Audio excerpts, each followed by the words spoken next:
maal sodaatani dhugaa caalaa bulti mee dhugaa jedhe maal sodaataa walta sabab miliyoon 60 wajjin jiraata Oromoo bara gammadu sababa kan of eegani jarri shama arkafune me wahi samona kanaga otu tokkon xumuramin tokkoratti dhufa otu tokkon xumura sila kan Keenya kun mana ajaa'iba dhugaa rabbi ana ajaa'ibaan achi nu maddo gora dalaga ammo nu wal sirreefata nu maddo gora dalaga jireenyu Keenya ta'e kun yaani hayata Keenya watti waa intin jiraannu ta'e me anis wanta katakka waa lama sadi yaada kiyya isiniif qooda isinillee akka yaada keessan qoodan abdiin qaba namoonni hedduu yaada isaanii qoodataa jirani ani itti makan illee calluma sama naggeeffataa jira obboleewwan kiyya waa'ee Finfinneerraa waa'ee baankii Oromiyaa keessaa isiin nu gubdiga waa'ee Finfinnee ammallee hin xumuramne mee isas miyaanis waan natti ifu tokkon dubbadha waa'ee viidiyoo jira tokko an Oromooti fakkaata wanti sun mee siin agarsiisa wahi banki gamta Oromiyaa kaleessa samoona kana deemaaru otuu dallan Oromoo otuu dallan amma dhumarratti immoo accountiin Facebook asu agartanii accountiin akka jiruun ibiddatti gubamee footoo kaafame gadhiifamaara hin dallanani ganda engedda waan sponsora godhaniif yookiin beeksisa bankiin Oromiyaa godhamee fi ni beektanii osoo nama biraatee rakkoon qabu artistoota dhengeddaa walloon keessatti ummata sana gadi guuranii makiinaarra nama fayyaa hidhanii atuu dararanii illee rakkoon qabu nama fayyaa achi gadi guuranii nama lubbuun jiru achi gadi guuranii akkas qawween irra dhaabatanii aspaaltii gubbaatti viidiyoo waraabaa isaa osoo viidiyoo waraabne rakkoon qabu viidiyoo waraabaa akkas godhan kun yoomiyyuu nama keessaan bahu garuu namni dhiigaan sabni kun saba kanaaf balaaleffatu saba kanaaf laalatu jechuudha keessi kee kan saba kanaaf quuqama qabu video sana lala jara kana wajjin jara kanaaf beeksisa filmi jara beeksisuu miti metari namni waa'ee filmi kana gen jira waa'ee beeksisa kana meeyaan isiniifani ba waan namman dhagee tokkorra beeksisuu miti jara kana wajjin guyyaa takka afaan nagaa walitti dubbachuu nama barbaacho sila garuu yeroo tokko akka jaan sheekonni Keenyas ta'ee yeroo tokko sheekota maqaannahu nama hedduu dollana amma mee namni tokko fakkeenyumaa fi waan gocha dur walitti godhamaa jiru gidee maddammar yookiin walitti baquun jedhamu sana erganaa haguma har'aatti jechuudha waa'ee Itoophiyaan tokko taatu fakkeenyaaf waa'ee tokko taanaa irratti waan duraan darbe waan sunaan milik godhe waan duraan sabni yaani jarri duraanii godhanii isa balaaleffannee jara kana ammoo haaloo bahana jennee eeggachuu qabnu tokkuma taa'ameen duraa dhiifamee wajjina jiraatamu jedhameeti haasa'amaa ture yeroo baay'ee akka jedhame haasa'amaa ture hayyoonni Oromoos tokko hayyoonni sheekonni wayifaa beekonni tokko waan akkana haasa'aniiti Oromoo balaaleffata Oromoo irratti dhiibbaa godhaa yookiin balaaleffataa turanii hin beektan jedhee yaadaan sheeka sana maqaan na'u namni keenya dogoggoraan dallana waan ta'e jennaa tuwaa tokko nu batin jarri isa akkas godhan kana osoo taa'u amma sabni keenya osoo kana garaadhaa qabu sana dagatee sana dhiisee kaleessa filmii jaraa beeksisi godhuun gargaarsa godhuuniif wallahi ani warra akka godhan kun Oromoo jedhee si yaa warra akka godhan kun Oromoo jedhee nama yaachisu garuu maquma Oromoo baataatiyye waan ittiin amma jiraatan fakkeenyaaf amma yookaan beeksisa jiraa godhanii jaraa walitti dhufeenya godhachuudhaaf fakkeenyaaf amma akka Shimallis Abdiisaa gaafa darbe birrii miliyoona utuu keenya hongee miidhamaa beelaan dhumaa gargaarsa bakka biraatti ijoolleen dalagatte waan dalagatte irraa qoodaafii jirtu namni biyyaan baay'ee qoodaafii jiru otuu mootummaan maqaa jiraan dhahin otuu humni keenya beelaan dhumu akka inni miliyoona 100 fi miliyoona meeqan geessine Shimallis naannoo jaraa kana akka sana hariiroo godhachuuf jarri jaalala godhatanii umurii ofii dheereffachuuf yaanni jara malee hawaasaa fi miti ummataa fi miti jara kana ummata akkas godhe kana mee viidiyoo yoo yeesine geessa ummata akkasitti isa duraayyuu yoo dhumne sadeen gedda osoo nuti jirru seenaa isa qoranne tu nuti hin dhalatini osoo nuti ijoollee fakkeenyaaf namni lafaa koo hin dhalatini osoo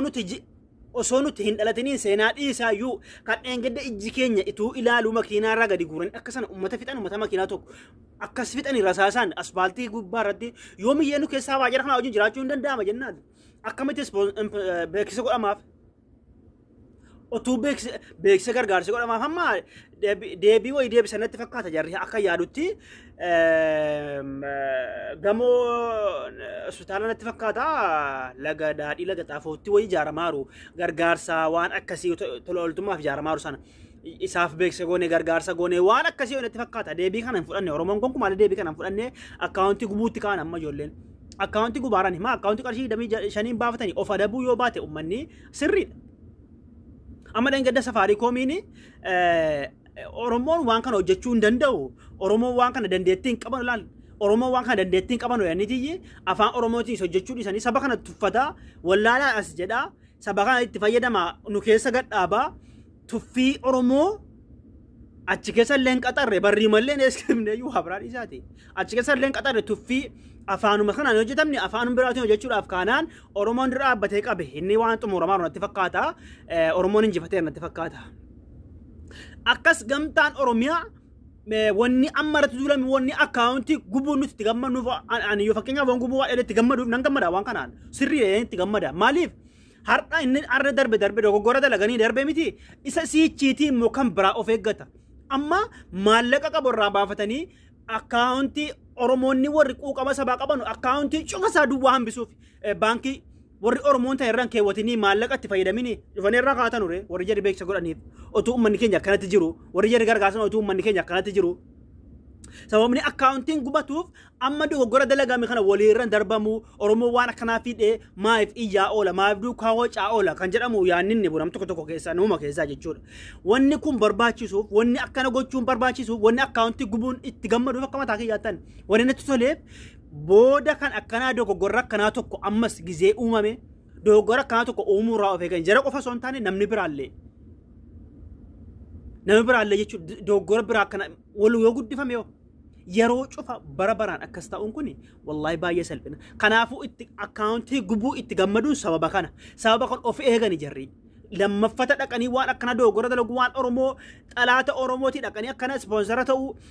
gargaarsa kanaa gochuun kun hin barbaachisu silaa tokko ta'anii wal gargaaranii jiraachuun gaarii ture wal gargaaranii wajjin jiraachuun gaarii ture rabbinuu ollaaniif ollaayyoo nagaa ta'e wajjin jiraate jaallata jadi kun immoo tollaa ta'e wajjin jiraate amma faannoon mootummaa hidhachiise kun akka barbaan cafacafaan jirre eeyyama qabani mootummaarraa isuma keenyatti ramade jara isuma keenyatu yifixaa jedhe sunutu taa kan jedhe geddaa warra hidhatee qawwee ta'anii zoorarani artistoota warra weellisu silaa yookiin weelluu jaalalaa sirbu waa'ee siyaasaa yoo ta'u weelluu jaalalaa sirbu weellistoota jechuudha weellistoota tuyyee jibbaa saba kanaaf qabanu inuma fidna lafarraa jechuudhaaf hiniine qabanii akkana makiinaa ta'e suutu godhatanii dhaqanii fixani har'a jaraa fiyyi fiilmi jaraa beeksisa godhamaaf fiilmi jaraa gargaaramaarra wallaahi kun dogoggora guddaadha tuffii uummata Oromooti immoo Oromoo ta'a waan akkanarraa fudhachuun gaariidha warri ajandaa godhatanii waan kana duukaa deemanii akkaawuntii gubaa jiran sirriidha maaliif har'a osoo hin taane akkaawuntii qarshii 25 deeffattee banatta har'a osoo hin taane boriif of eeggata boriif of adaba boriif of qaba yoo akkasumas inni yeroo hundi dogoggora dalaganii akkas wal gochuun dogoggora guddaadha kun Finfinnee waa'ee Finfinnee immoo Finfinnee biyya keenyaa Finfinneen han Oromiyaati hayyoonni Oromoo kan akka Jawaar Mohammad fa'aa yeroo maaf hin dubbanne kan jedhu wayii qeeqni wayii irratti kaa'aa ture Finfinnee egaa hamma inni aangoo jiru Oromoodha Jawaar Mohammad qofa dubbachuun qaama miti Oromoodha kantiibaanis Oromoodha hundinuu Oromoodha barruu caalaa bultume tokko caalaa bultume maal sodaataa ooluun maal sodaattanii saba miliyoona 60 wajjin jiraataa jedhe egaa caalaa bultume akkuma samoona kana beektanu garagalee jira jaratti achi garagalee jira maaliif dogoggora yeroo namni dalage bar isuma namaa wajjin deemtu isuma wajjin deemtu nama dogoggora dalage itti deebi'uu kee dirqama ree har'a amma waa'ee Finfinnee irratti faa baay'ee barreesse caalaa bultume akka fakkeenyaaf caalaa bultume yoo fudhanne baay'ee barreesse saba miliyoona 60 wajjin jiraataa akkamitti sodaattanii isin jedhe akkamitti kan Oromoo jechuun isinitti ulfaatedha jarri kun shiriyya xaxaaranu kaayyoo wayyaanee maastar pilaanii kaaftee Finfinnee handhuura Oromiyaa kan sabni Oromoo itti falmataa jiru kan sabni Oromoo itti du'aa jiru waggaa meeqa itti du'aa jiru handhuura Oromoo akkuma Baardaariif Gondor akkuma Tigraay Maqalee keenyas Finfinnee miti akkuma sana sabni itti du'aa jiru amma maattuma du'aa jira hin dhaabbanne duuti jarri kutanii yaanni jara kutanii amma daangaadhaan ka'an malee kutanii federaala gochuuf keessaa Oromiyaa keessaa baasuuf kililii Oromiyaa keessaa baasuuf وياني نمقع فماستر بلاني سير بني هدو رتبا يكاتي هو قبمت سنة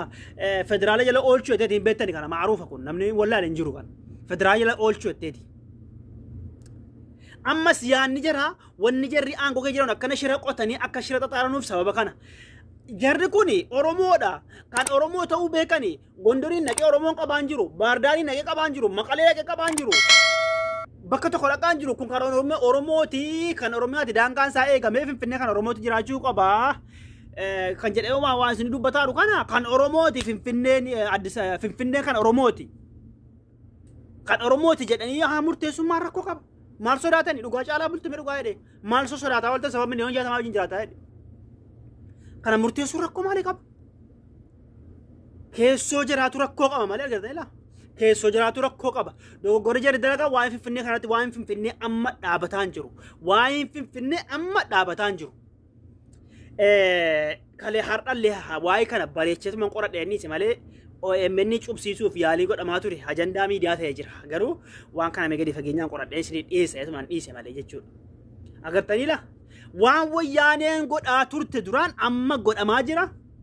samni ammas hammumti jiru kan gara tana deebi'ee jiru walitti deebi'uu dhufaara dogoggora warri oromoo taatuma angogoran dogoggora kana dalagaa jiranii finfinnee akka wanaatti murteessine finfinneen oromoo irraa cinnaan sabni oromoo kan tokko nafin warra magaraaf jedhee ashigee jiru malee kan tokko nafin kan yaa'ee tarreetti dhuma malee finfinneen kutamee hin kennamu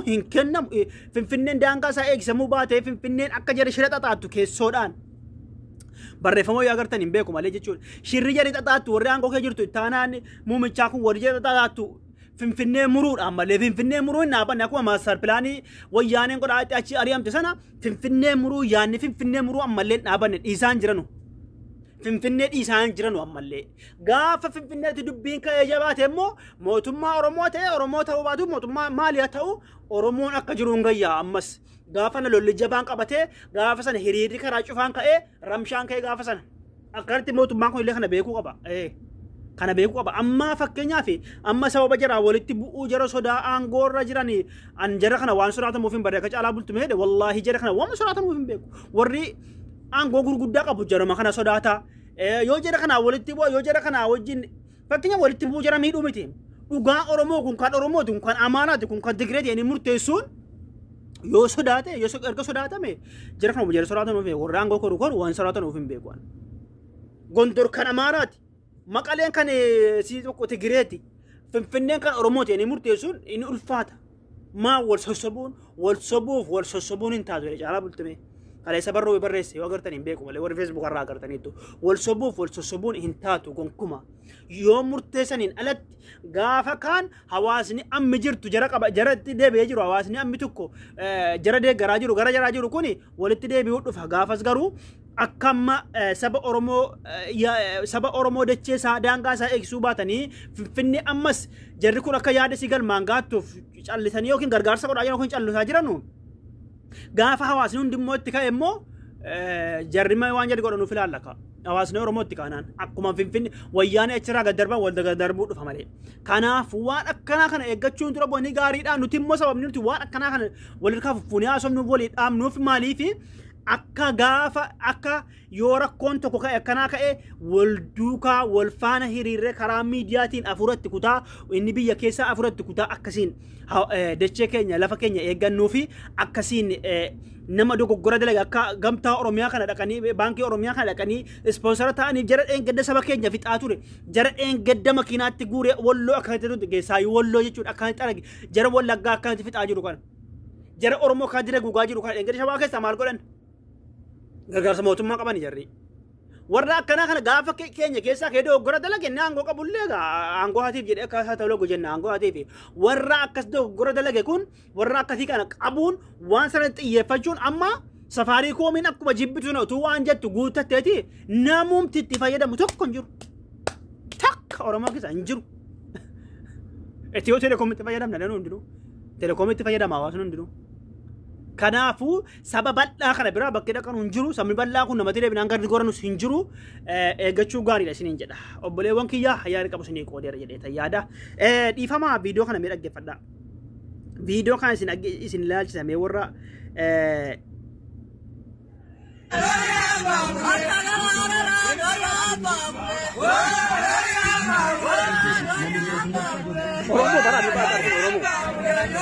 Oromoo.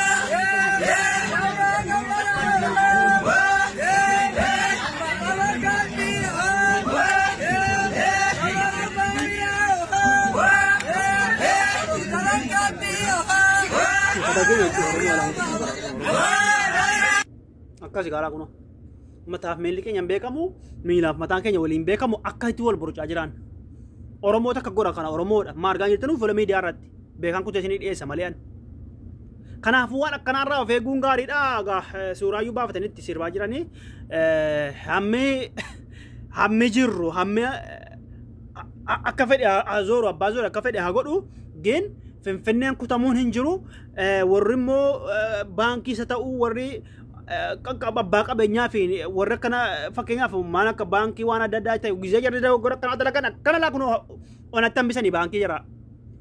akkanatti rakkatanii gara saba ofiitti deebi'anii of adabanii kan booda dhufullee of adaba. Akkasi obboleewwan kiyya yaadni kiyya har'aa kana fakkaata akkasiin hubattan abdii guddaan qaba tokkummaa keenya hajabeeffannu isiniin jedha Riyoo Shaafiitti kanneen maatii keenya ta'e sabiskiraayib godha nagaan naa jiraadha galatooma.